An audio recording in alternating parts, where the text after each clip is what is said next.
Good evening, ladies and gentlemen.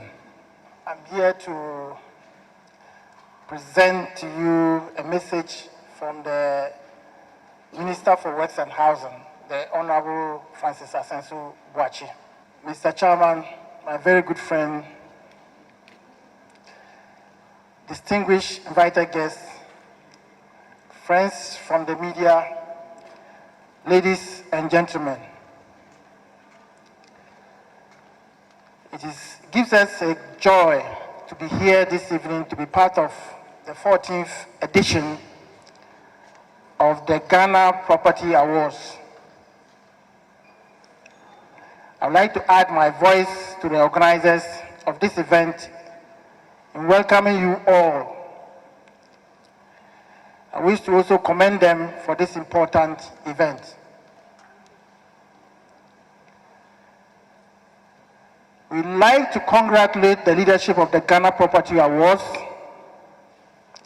and the team for their ability to sustain this event over the years, and also to all stakeholders who have contributed in diverse ways for its sustenance and success.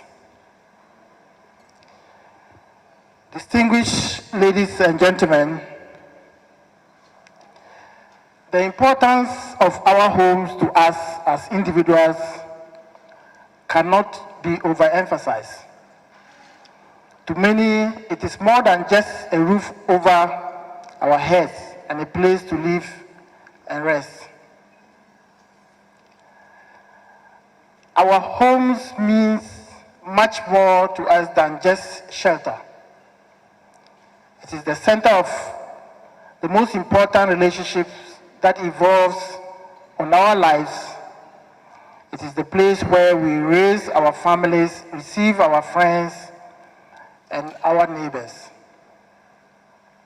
Indeed, homes, and for that matter, housing in general, is fundamental to the health and well-being of people and the smooth running of countries. So this explains why it is fully entrenched in the United Nations Universal Declaration of Human Rights. Thus, having a home is a basic human right which allows us to live a happy and fulfilling life.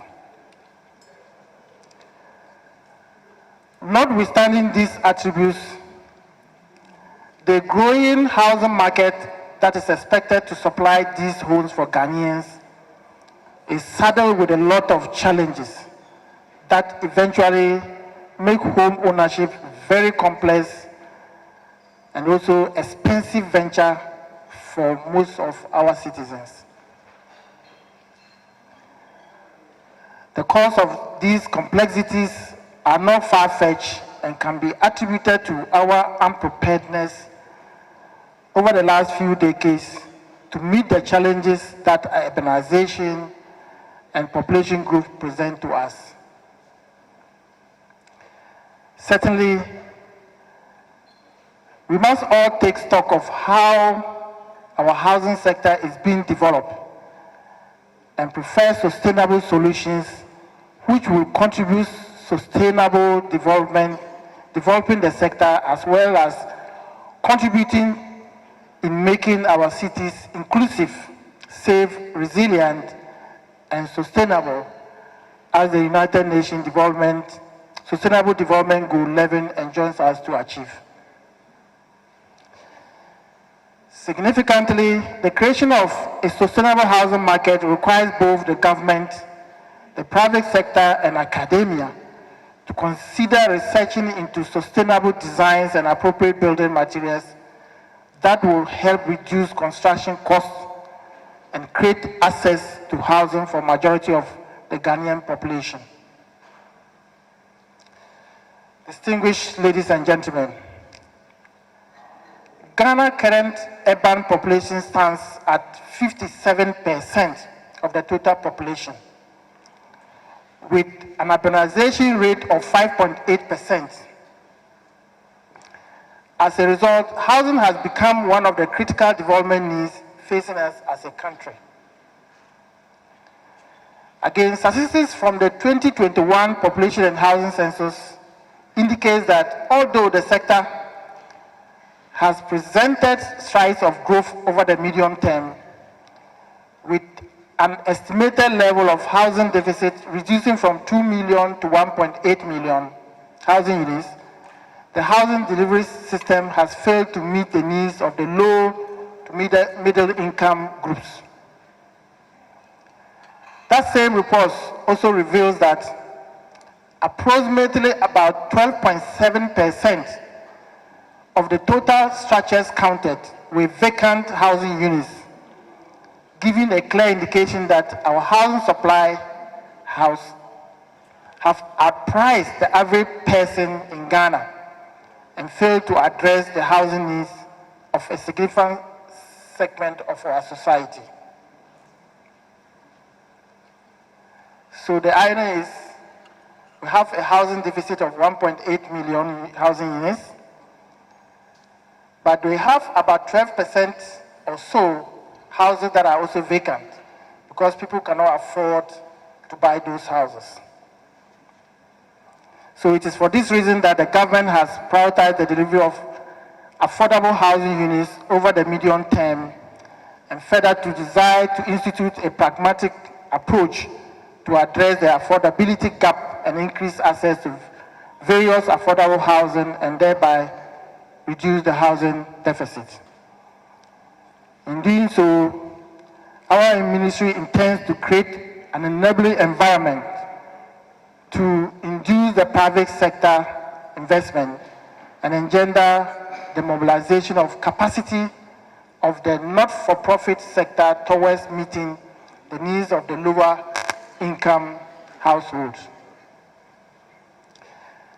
The prevailing strategy of government is to secure land and provide the requisite infrastructure services to the sites designated as affordable housing enclaves, so to leverage private sector investment for affordable housing construction.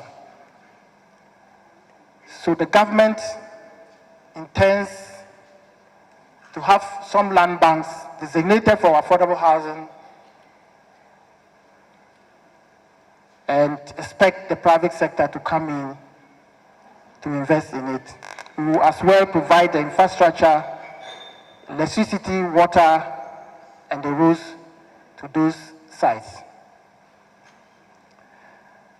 On the demand side, the government have established a home ownership fund to provide Ghana cedi denominated and credible mortgages to enable average Ghanaians, especially the public servants, to afford housing units when they have been delivered. And this is being piloted by the Ministry of Finance. It is also through this that we can reach out to majority of our citizens and hopefully positively affect the lives of the larger population. Distinguished ladies and gentlemen, the success of the above request hangs on the availability of a sound institutional and regulatory framework, because it establishes a platform for good practice.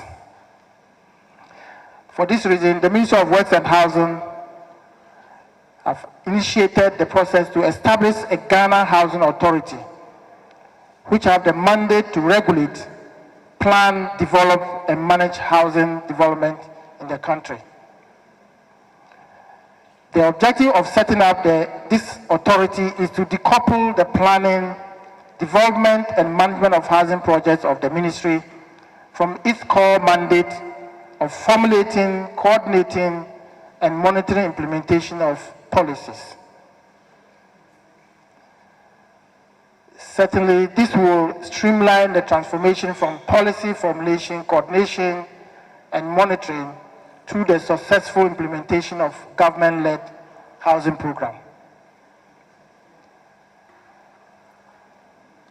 We all attest to the fact that in recent times, most implemented government-led housing projects have not achieved the desired outcomes and impact for which they were conceived, because the feasibility, conception, planning, development, and management of these projects were not handled by professionals, but rather influenced by political consideration. So we are hoping that when the Ghana Housing Authority is established, we will have highly qualified professionals to undertake affordable housing implementation in this country, so that the government-led housing projects, which normally suffer the implementation, causing them to stall and abandon when there's a change of government, should be the thing of the past. Ladies and gentlemen, apart from formulation of legislation and policies to streamline the activities of the sector, the government believes in dialogue with industry players to ensure a high level of professionalism, transparency, and result-oriented programs. In this regard, our ministry is confident that lessons learned through some of these engagements will offer us ideas needed to provide homes with the aim of helping to reduce the housing deficit which is currently facing the country. On this note, distinguished invited guests, ladies and gentlemen, Mr. Chairman, I wish to extend my sincere appreciation to the organizers for extending this invitation to us and providing the platform to address you, these wonderful guests. I wish you all well, a very fruitful deliberation and a wonderful evening. Thank you very much, and God bless us all.